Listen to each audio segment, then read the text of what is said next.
Hello there, this is my final English project, and I will be answering the question, to what extent is ambition useful?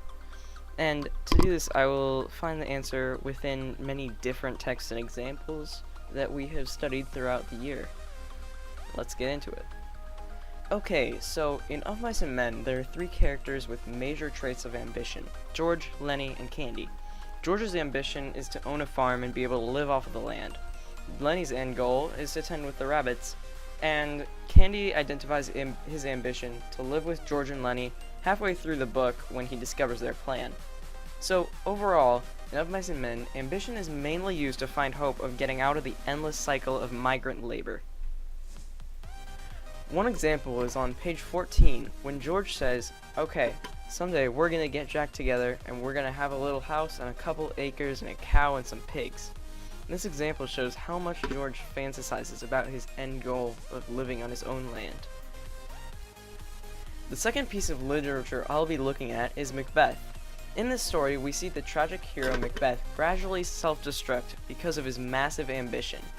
He acts as though he never has enough, as he murders Duncan, then murders Banquo, which leads to his downfall, brought to justice by Macduff.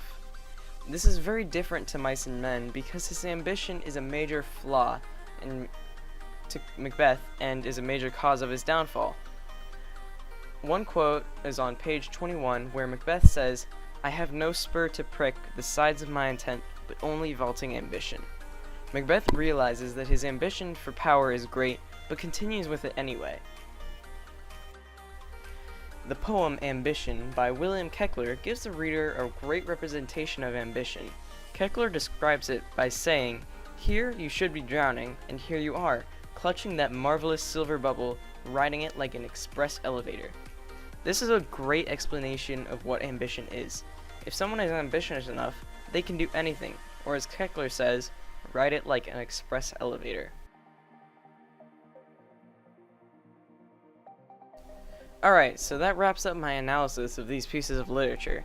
I hope you enjoyed my presentation here, and I'll see you later.